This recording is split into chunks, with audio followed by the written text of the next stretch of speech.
할렐루야. 주님 안에서 이렇게 만나게 된 것을 감사하게 생각합니다. 오늘은 의인이 겨우 구원받는 하나님의 구속의 역사에서 나타난 하나님의 뜻을 전하는 시간 되겠습니다. 자, 먼저 의인이 겨우 구원받는다는 사건은 우리가 이해할 수도 또한 깨달을 수도 없는 사건이라 할 수 있습니다.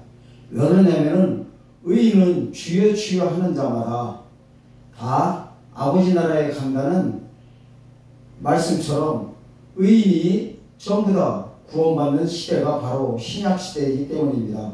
근데 이러한 신약시대에 나타난 하나님의 이 또 말씀의 또 양면성은 뭐냐?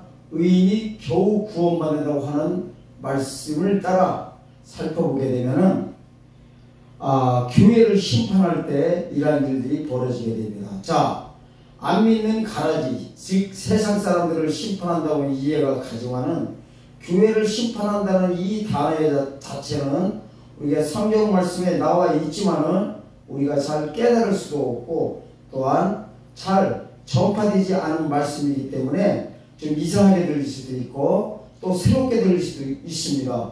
하지만 성경에 나타난 기록 목적은 우리를 위한 구속의 역사이기 때문에 반드시 말세지말에 살고 있는 우리 신약 성도들은 깨닫고 읽고 또한 하나님의 뜻을 알아보는 자만이 지혜롭고 현명한 성도가 될 것입니다. 자, 그럼 먼저 베드로전서 4장 17절에서 19절을 읽어보겠습니다. 베드로전서 4장 17절에서 19절 먼저 읽겠습니다. 17절 하나님의 집에서 심판을 시작할 때가 되었나니 만일 우리에게 먼저 하면 하나님의 복음을 순종하지 아니한 자들의 그 마지막은 어떠하며 또 의인이 겨우 구원을 받으면 경건하지 아니한 자와 죄인은 어디에 서리요. 그러므로 하나님의 뜻대로 고난을 받은 자들은 또한 선을 행한 가운데 그 영혼을 믿으신 창조주께 의탁할지어다. 자, 오늘 이 본문의 말씀에 대해서 먼저 단어 여러 가지가 나오는데 이 여러 가지 먼저 뜻을 한번 살펴보는 시간 되겠습니다. 자, 순서대로 보겠습니다. 자, 하나님의 집에서 심판을 시작할 때가 되었다 이래버려요. 자, 하나님의 집은 누구를 가리킵니까? 우리 교회를 가리킵니다. 근데 어떻게 하나님의 집을 심판한다 이런 말씀은요 우리가 잘 들어보지도 않았고 상상하기조차 힘든 말씀입니다. 왜 그러느냐?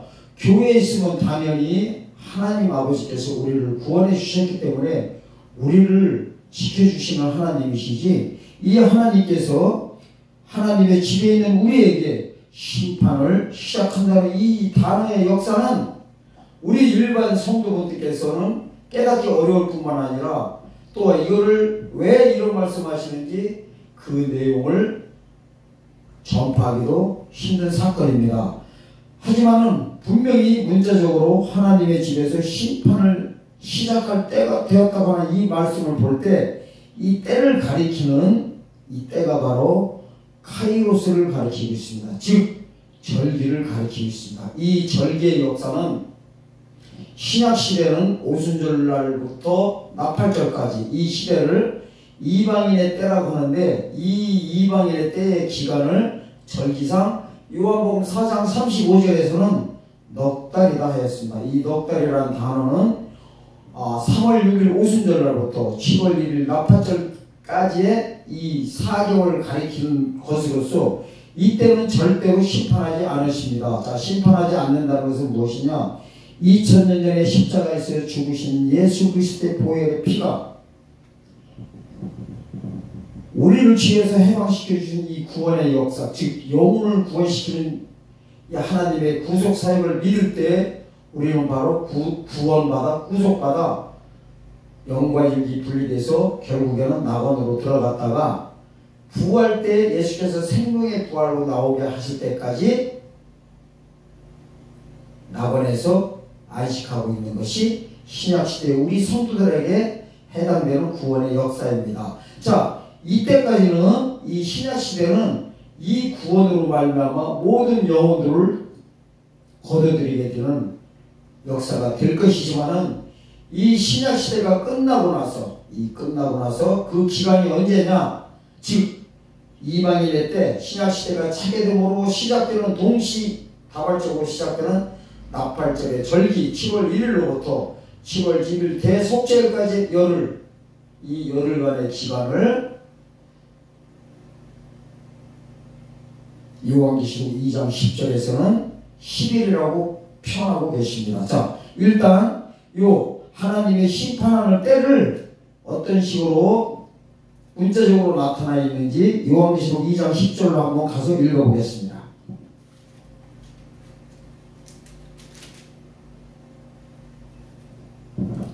요한계시록 2장 10절입니다. 너는 장차 받을 고난을 두려워 말라. 볼지어다 마귀가 장차 너희 가운데서 몇 사람을 오게 던져 시험을 받게 하리니 너희가 10일 동안 환난을 받으리라. 네가 죽도록 충성하라. 그리하면 내가 생명의 관을 네게 주리라. 그러면서 뭐라고 하시냐? 귀 있는 자는 성령이 귀에들에게 하시는 말씀을 들을지어다. 이기는 자는 둘째 사망의 해를 받지 아니하리라. 자, 이 둘째 사망은요 뭐를 가리키냐면은 산채로 부활해서 지옥제 1호 입성으로 들어가는 666 받은 자들을 가르치고 있습니다. 그래서 이 첫째 사망은 뭐냐? 영과 육이 분리돼 가지고 음부에 들어가는 것을 첫째 사망이라고 하지만은 둘째 사망은요 영과 육이 분리되지 않은 상태로 산채로, 이 산채로라는 단어가 요한계시록 19장 20절에 가면 존테스라는 단어를 쓰고 있습니다. 즉 변화체로 변화받아서 지옥제 1호 입성자로 들어가는 자들에게 쓰는 단어입니다. 근데 이 쓰는 사망의 해를 받게 되는 자가 누구냐? 교회들에게 하시는 말씀이라는 겁니다. 왜? 바로 위의 문장에서 귀 있는 자는 교회들에게 하시는 말씀을 들을지어다 이 말씀을 하고 계시기 때문입니다. 지금요 요한계시록 2장에서 3절까지 나타난 7교회의 역사는요 재림 때 주님을 영접하게 된 모든 교회를 상징적으로 나타내고 있는 겁니다. 어떤 교회는 회개하는 교회가 있고 어떤 교회는 회개를 않는 교회들이 있습니다. 또 어떤 교회는 이기는 자가 있는 교회가 있고 어떤 자는 또 지는 교회가 있습니다. 이걸 통틀어서 마지막 시대에 살아서 직접 주님을 영접하게 될 때 세상 가운데 있는 모든 교회 즉 에클레시아 구원받은 성도들을 향한 하나님의 말씀인 걸 믿으시길 예수님의 이름으로 축원드립니다. 이 환난 이거를 가리켜서 성경에서는 환난이라고도 하고 큰 환난이라고 합니다.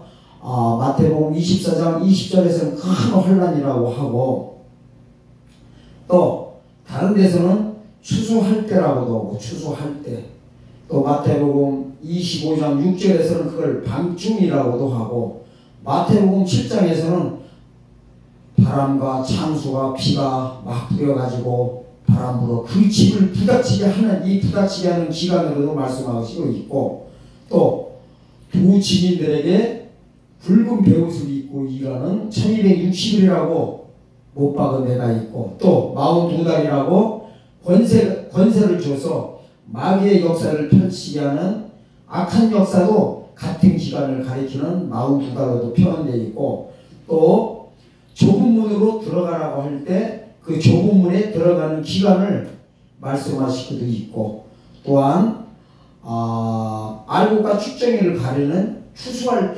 때들이라고도 있고 또 달란트 비유에서는 취하는 자들이 별일을 낼 때 이자를 낼 때라도 돼 있고 또 해친다는 단어 악한 종이 몸이 이래요.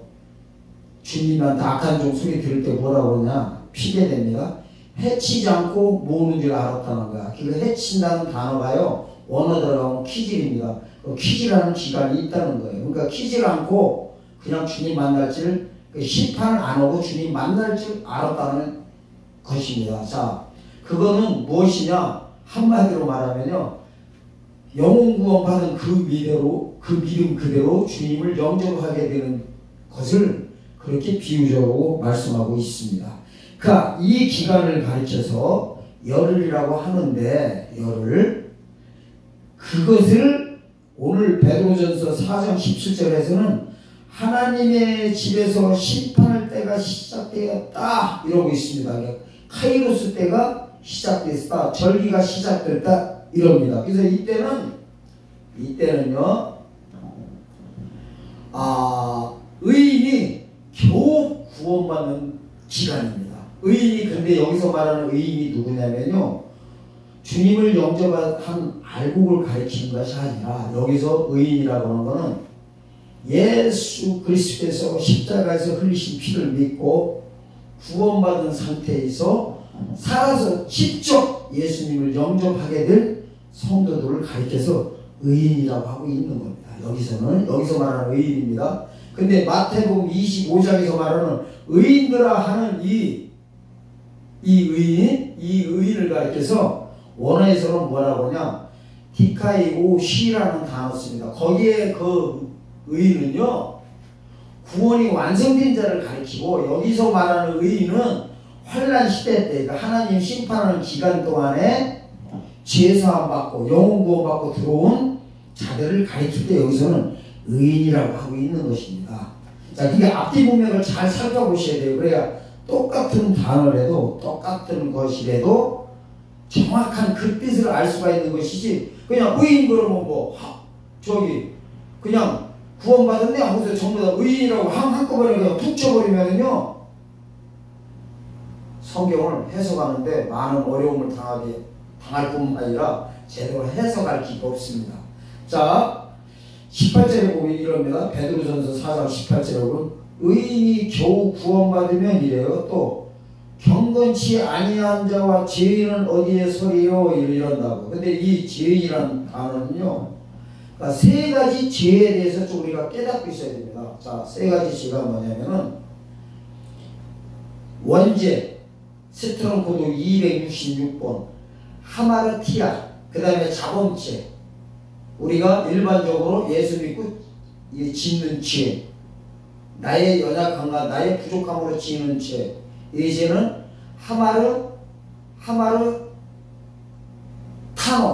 하마르타노라는 자범죄를 가리키고, 오늘 여기에 나온 죄인은 268번인데 하마르톨로스라는 단어를 씁니다. 이 단어를 유심히 살펴봐야 됩니다. 이거는 누구한테 보면 쓰는 단어냐면은 2000년 전에 예수님 오셨을 때 율법의 때가 끝났는데도 불구하고 하나님의 법이 개혁된 사실을 모르는 상태에서 율법으로 예수님을 만나려고 하는 모든 유대인들에게 쓰는 단어입니다. 하마르톨로스라는 단어가. 자, 그걸 제가 조금 밝혀드리겠습니다.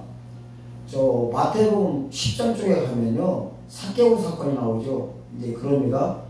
예수께서 죄인의 집에 들어갔다 이겁니다. 죄인의 집에 들어갔다, 삭개오 보고.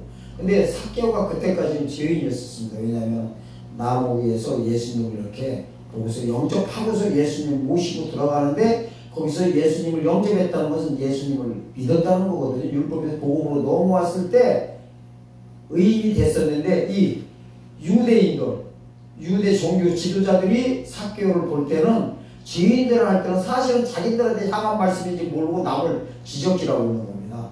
즉 율법에서 복음으로 못 넣은 자를 가리킬 때 죄인이라는 단어 쓰는데, 사실 그거는 자기가 자기 자신한테 용어를 갖다 붙이게 되는 겁니다. 그리고 가룟 유다한테도 예수 그리스도께 그럽니다. 죄인이라는 단어 쓰십니다. 죄인. 자, 그러면 그거를 살펴봐야 됩니다. 사실은요, 가룟 유다 사건을 잘 살펴봐야 돼요. 왜냐하면 그분은 하나님의 12제자 중에서 돈꾀를 맡겼던 자예요. 회개를 시켰던 자예요. 그럼 예수님께서도 그 자를 어떻게 받느냐, 이렇게 생각하면 우리가 조그만 이렇게 서로 사교 단체에서도 회개, 총무는 아무나 시킵니다. 시킬 수 있어요. 연락 잘하고 이렇게 이렇게 대인관계 좋은 사람들을 총무시켜. 그런데 회계는 돈 관계가 복잡한 사람들을 회계인간에서 안 시킵니다. 왜? 그 돈 회비 받아가지고 유용할까봐. 그래서 믿을 수 있는 사람들을 회장들이요 딱 정할 때 회계시킵니다. 그래서 사실은 가론 유자도 회계를 계속 했다는 거는 뭔가 믿을만한 게 돈깨를 맡아가지고 경비를 다 대게 한 겁니다. 그리고 예수님을 3년간 동안 따라다녔는데 그자가 뭡니까? 자살을 해버립니다. 자, 그런데 사실은요 가론 유다가 뭐한 사람이냐면요 예수를 안 믿었던 자예요. 원어에서 나와요. 용어에서 뭐냐? 율법에서 복음으로 안 넘은 자예요. 율법 가지고 그냥 예수님만 보고서 겉으로 믿은 거예요. 진짜로는 안 믿고. 그러니까 죄인이라는 단어를 예수님께서 쓰시는 겁니다. 하마로토로스라는 단어를. 이 죄인은요 안 믿는 자들한테 쓰는 단어가 아니에요. 안 믿는 자들은 그냥 죄 가운데 빠져 있는 거예요. 그분들한테는 가라지 그러면 끝나는 거예요. 가라지는 가만두어라. 이 칭호를 붙일 필요도 없어. 그러니까 이제 이렇게 됩니다. 이 죄인이라는 것은 언제 나타났냐면요. 하나님의 심판이 시작될 때, 즉 절기의 때가 차가지고 하나님의 법이 2000년 전에는 율법에서 복음으로 넘어왔을 때, 법이 개혁됐을 때 그 법안으로 못 들어온 자, 즉 율법에서 복음으로 넘어오지 않은 자들한테 전부 다 죄인이라는 단어를 쓰고 있습니다. 그래서 앞으로는 이제 죄인이 누구냐면은 현재는요 신약시대는 죄인이 없어요. 이 죄인은 쭉쟁이를 가리키는데 이 죄인이 언제 나타나느냐? 예수님 다시 오시는 절기 때, 나팔절 때 준비 못하는 자들은 전부 다 죄인으로 봐버린다는 사실을 아시기를 예수님의 축원드립니다. 그래서 이렇게 돼요. 앞으로 주님 오실 때는 예수 그리스도를 믿고 영혼 구원 받은 자들이 살아서 주님을 직접 영접하게 될 때 두 부류로 무조건 나눠집니다. 구원이 완성되게 되는 의인들과 죄사함 받은 상태에서 다시 원죄까지로 빠지는 죄인이라는 이 두 부류로 빠지게 되어 있습니다. 그래서요 이 18절에 나타난 의인이 겨우 구원을 받으면 경건치 아니한 자와 죄인이 어디에 서리요 하는 경건치 아니한 자와 죄인들은요 하나님이 법이 개혁된 지를 모르고서 이대로 영원구원 받은 그 믿음 그대로 주님을 영접하는 자들을 가르치고 있습니다. 그러면은 이분들이 이제 뭐라고 또 17절에서 이제 주석하고 있냐? 하나님의 복음을 순종하지 아니했다 이래버려요. 하나님의 복음. 자, 2000년 전으로 또 가야 이게 이해가 됩니다. 예수님께서 이렇습니다. 가라사대 때가 찼고 마가복음 1장 15절에서 회개하고 하나님의 복음을 믿으라고 그랬어요. 거기서 말하는 하나님의 복음은 율법에서 복음으로 예수님 영접하는 걸로 넘어오는 겁니다. 이거를 뭐라고 하느냐? 오실 메시아를 믿는 믿음 후에 오신 메시아를 믿어야 되는데 그걸 못한 자들에게는 회개를 못했다, 죄인이다 이런 단어를 쓰고 있습니다. 그러면 앞으로는 이렇게 됩니다. 이쪽에 나와 있는 지금 베드로전서 4장 17절에 나와 있는 하나님의 복음을 우리한테 적용시킨다면 상황이 달라집니다. 즉 우리는 십자가의 복음, 즉 영혼구원의 복음을 사도행전 20장 24절에서는 뭐라고 하시느냐? 은혜 복음이라고 합니다. 은혜 복음. 사도행전 24장인 것 같아요. 사도행전 24장 20절인 것 같습니다. 거기에 보면은 은혜 복음이라는 단어가 나옵니다. 사도 바울이 말합니다. 그런 십자가 복음의 말씀을 이렇게 말씀하시는 건데 은혜 복음 위에 이제 예수님 오시는 재림 사건을 복음으로 말하면 영원한 복음이라고 합니다. 영원한 복음. 주님을 영접할 수 있는 복음이 영원한 복음인데 이 영원한 복음의 피해 사건은 7장 14절에 나오는 어린 양의 피고 은혜 복음의 피는 십자가에서 흘리신 예수 그리스도의 피, 즉 계시록 1장 5절의 피사건입니다. 그래서 여기서 말하는 하나님의 복음을 순종치 아니한 자들은 누구냐면 앞으로 영원한 복음을 믿지 않은 자들을 가르치고 있습니다. 자, 그 다음에 하나님 이제 단어를 살펴봐야 되는데 4장 19절에 보면 이래요. 그러므로 하나님 뜻대로 고난을 받는 자들은 또한 선을 행하는 가운데 그 영혼을 믿으신 창조주께 의탁할지어다 라고 말씀하십니다. 자, 창조주께 의탁하라고 합니다. 뭐를? 영혼을. 그런데 아쉽게도요, 원어 들어가서 보면 이 영혼이라는 단어가요 잘못 해석되어 있어요. 이 한글이 혼으로 나와 있어요. 혼. 푸시케. 스트롱크도 5,590번을 쓰고 있습니다. 이 푸시케라는 것은요, 뭐냐면은 영이 있죠. 영혼할 때 앞에 영. 푸뉴마하고는 완전히 의미가 구별됩니다. 그래서 이 푸시케라는 혼에는 원어 들어가면 뭐라고 설명되어 있냐면요, 목숨을 가진 것, 생물, 생명체, 이렇게 생명체를 가리킬 때 혼을 가리킵니다. 그러니까 뭔가 형체를 가지고 있는 상태를 혼으로 표현하고 있습니다. 그런데 이 푸시케는요, 히브리어에 있잖아요. 네페시 5315번, 히브리어 스트롱코드 5315번이 네페시라는 단어를 쓰는데 이것도 같은 단어예요. 호흡, 생물, 동물, 생명체, 이 단어인데 이게 바로 창세기 2장 7절에 첫사람, 생명의 사람 쓸 때 생명이라는 단어에서도 이 푸시케를 히브리어 네페시를 쓰고 있습니다. 그러니까 헬라어 푸시케나 히브리어 네페시는 같은 뜻, 같은 낱말들입니다. 그러면은 왜 이걸 보세요. 4장 19절에서 이래요. 하나님의 뜻대로 고난을 받은 자들이래요. 이분들이 누구예요? 구원받은 성도를 가리켜. 또 선을 행하는 가운데 그래요. 하나님 뜻대로 고난을 받고 선을 행하는 자는 누굽니까? 이미 구원받았던 자를 가리켜요. 이 자들에게 뭐라는 거예요? 그 영혼이 아니라 혼을 믿으신 창조주께 의탁하라는 거예요. 이게 무슨 말이냐? 혼의 구원을 이루시는 하나님의 사역에 대해서 믿고 구원받으라는 뜻입니다. 하나님 심판을. 그래야 오른쪽에 쓰게 돼 있어요. 의인들을 하는 단어 쪽에 들어가게 됩니다.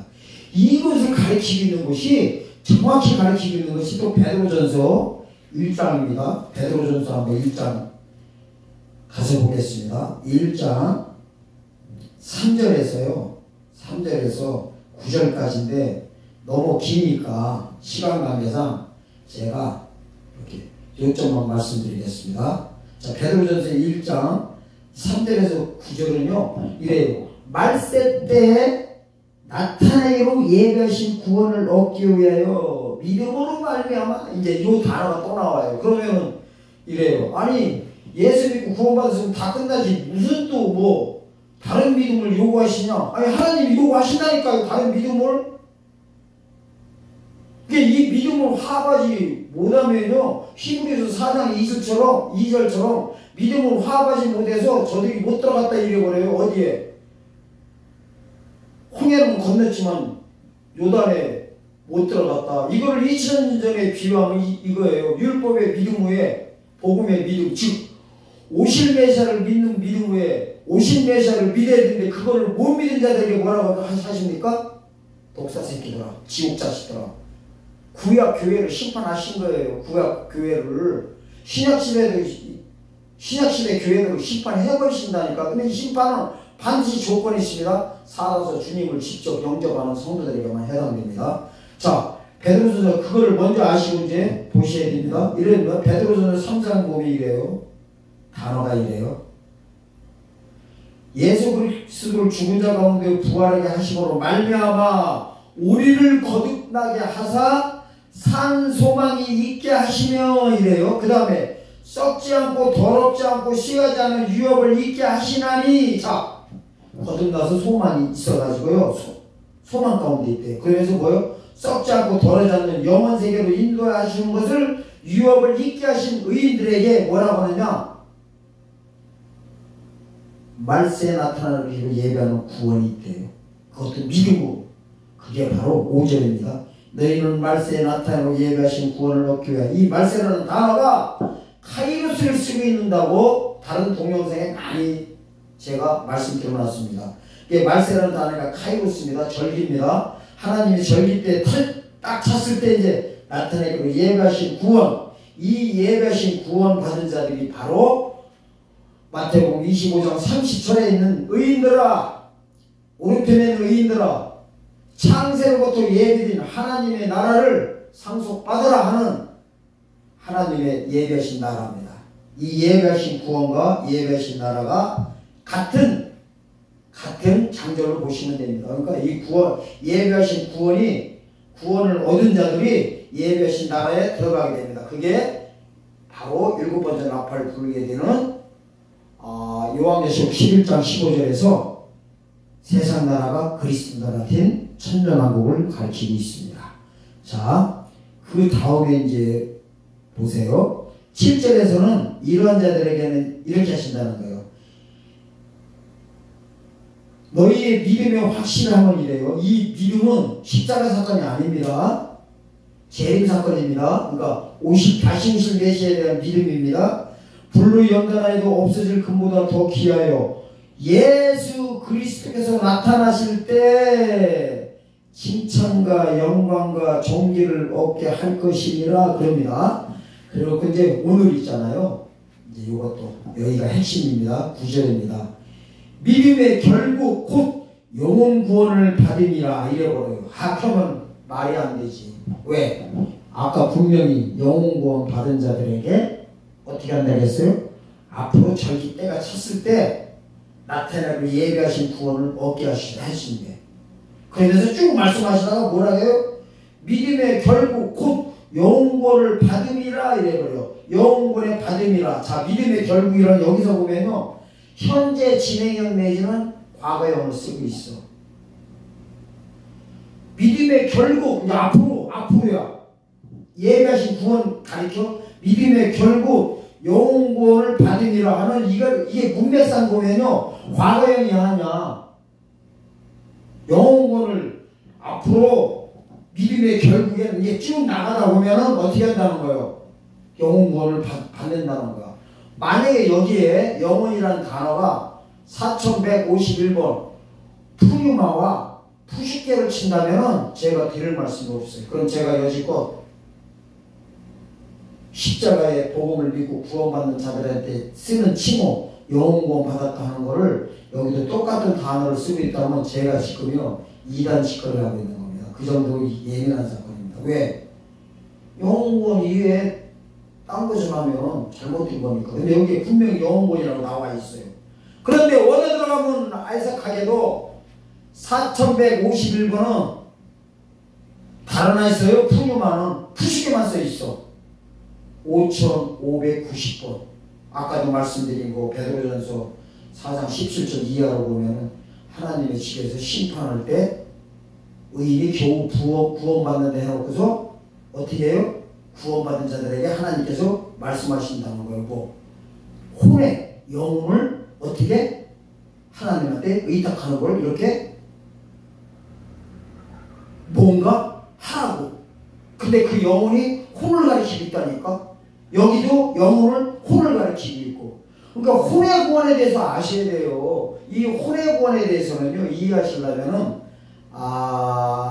창세기 2장 7절이고 생명이라는 사람도 아까 그래서 제가 미리 말씀드린 거예요. 네펫이라는 단어를 쓴다고. 또 고린도서 15장 45절에도 보면은 이래요. 첫사람 아담은 생명이 되었대. 이 영이요 원어 들어가면 푸유마를 쓰는 게 아니라 푸시케를 쓰고 있어. 첫사람 아담 상태가요 뭐예요? 혼만 있는 상태예요. 혼만. 영은 없는 상태예요. 그러니까 아담은요 생명과를 따먹었어야 혼 더하기 0이 들어가야 됐어. 그런데 이제 이렇게 보시는 거예요. 주님 오실 때는 우리는 영혼 구원 받았다고 하는데 사실은 영의 구원만 받은 것이 혼의 구원은 일어나가는 거라고 했죠. 이렇게 삼국결정이라고 다른 데 보면 게 나와 있습니다. 이게 거꾸로 해주는 거예요. 거꾸로.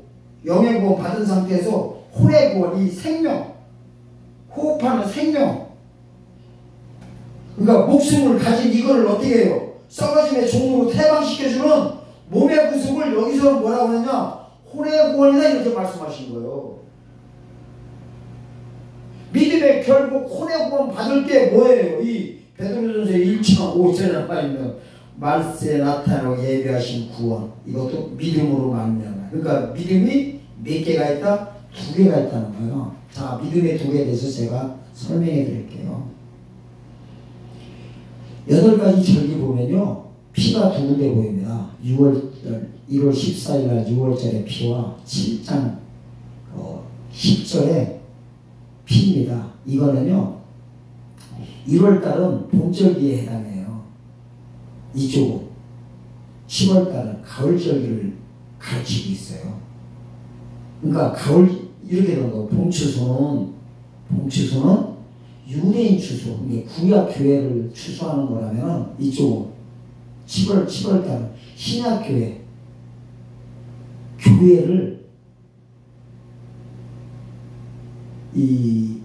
교회를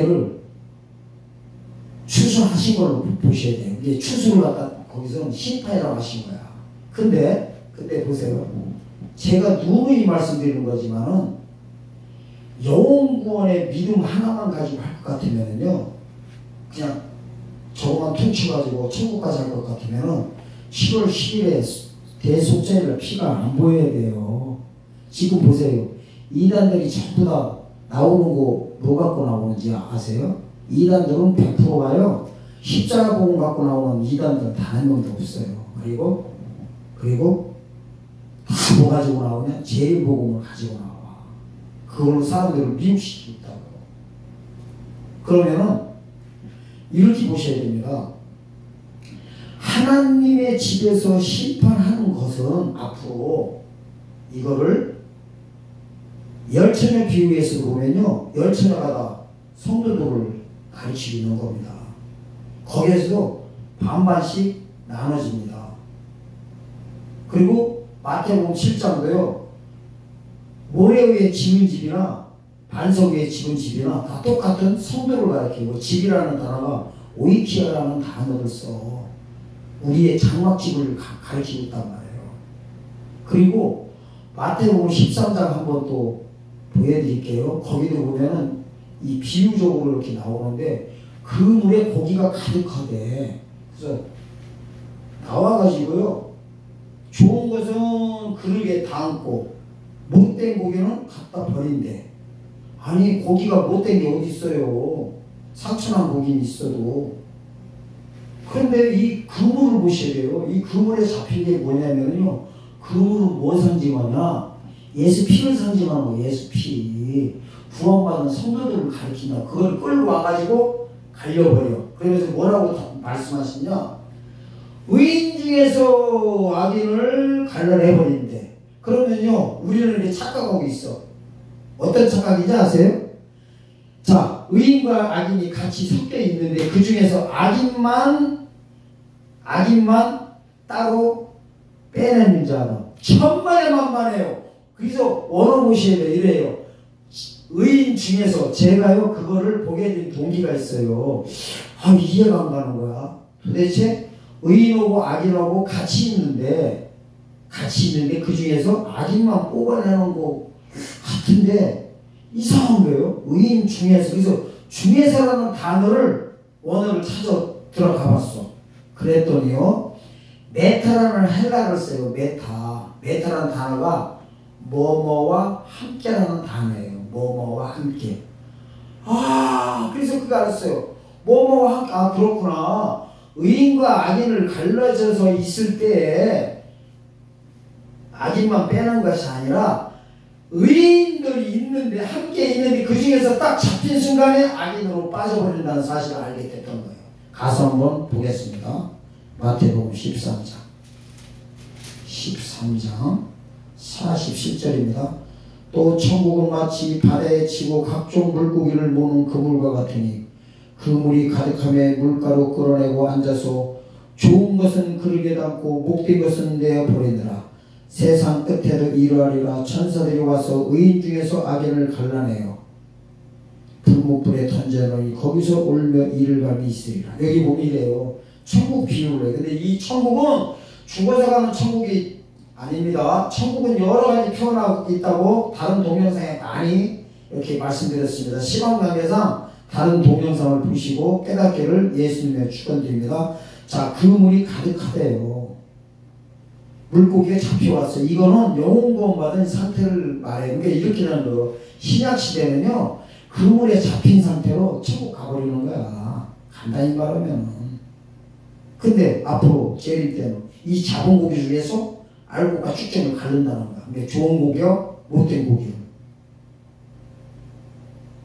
좋은 것은 뭐고 못된 것은 고기가 그런 게 어디 있어. 그러니까 좋은 것은 뭐냐면요, 하나님의 법이 개혁된 사실을 알고 이 혼의 구원, 육체의 구원 소식을 믿고 거듭난 자다. 믿음으로 말미암아 거듭난 자들은 좋은 것에 해당하고, 못된 것은 뭐냐면 악한 종을 만난 거야. 무익하고 악한 종. 그 밑에서 있던 어떻게 보면 좀 불쌍한 거죠. 어? 교인들이 뭔 죄가 있어.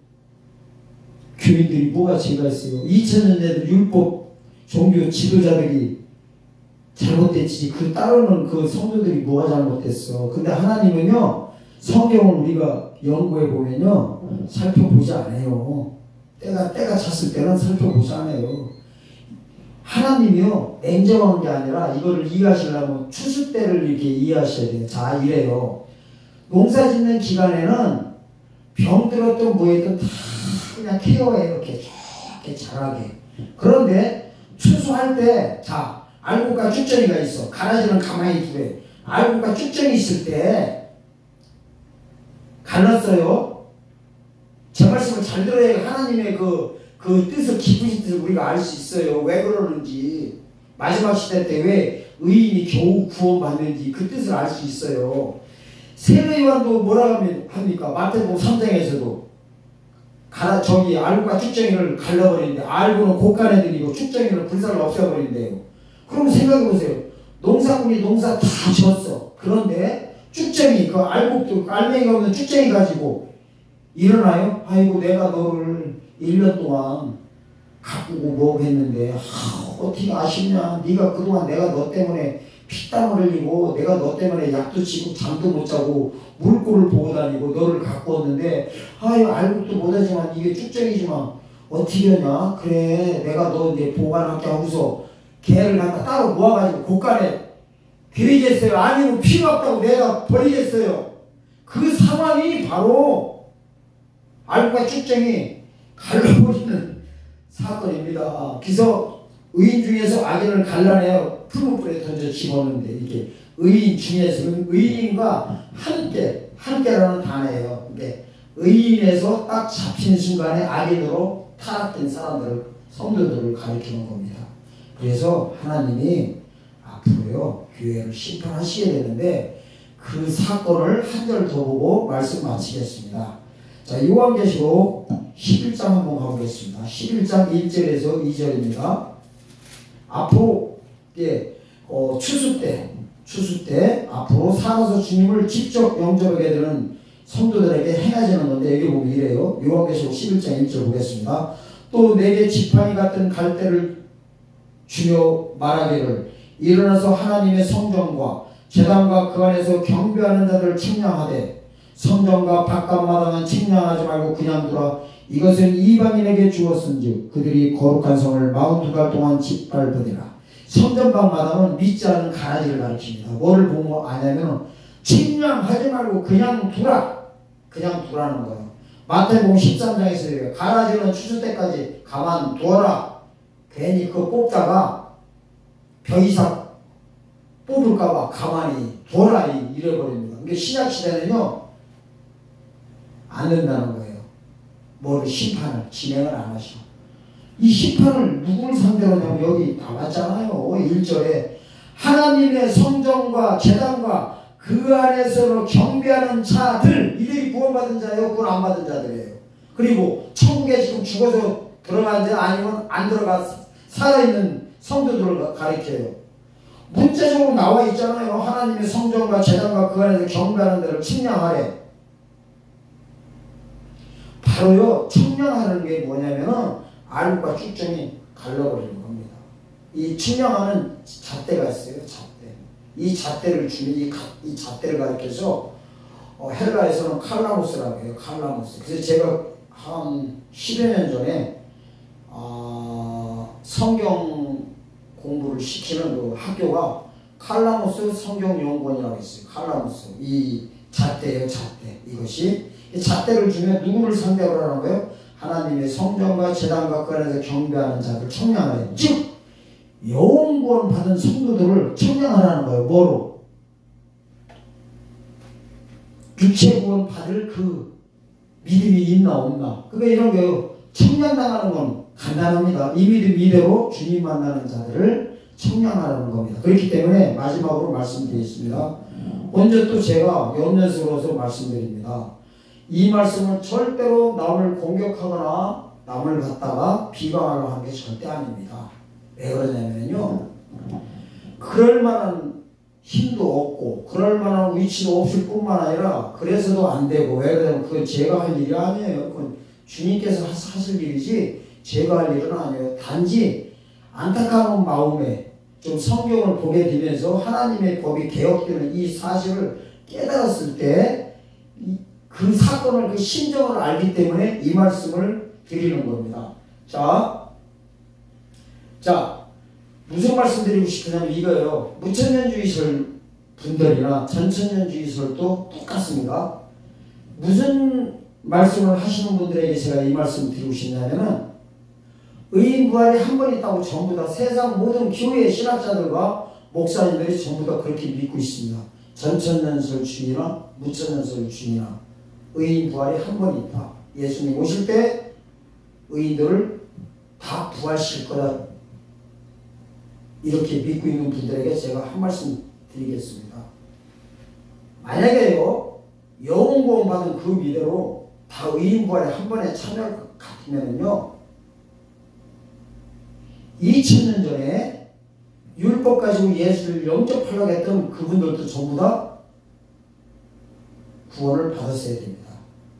그분들한테 율법의 잣대로 예수님을 잣대로 봤을 때 이란의 계수했었어요. 끝까지 그분들은 영접 안 했습니다. 자, 그분들이 뭐가 잘못됐습니까? 율법으로 제사함 받고 율법으로 뭐요? 구원받았던 그리고 아브라함 후손이었었고 또 이분들은 죽어서 당연히 아브라함 품에 들어갈 자였습니다. 그리고 한 번 구원받았으면 끝까지 구원이 다 보장받았던 사람입니다. 왜 이들에게 하나님께서 독사새끼라고 했는지 가슴에 손을 넣고 한번 생각을 해보시기 바랍니다. 왜 그러느냐?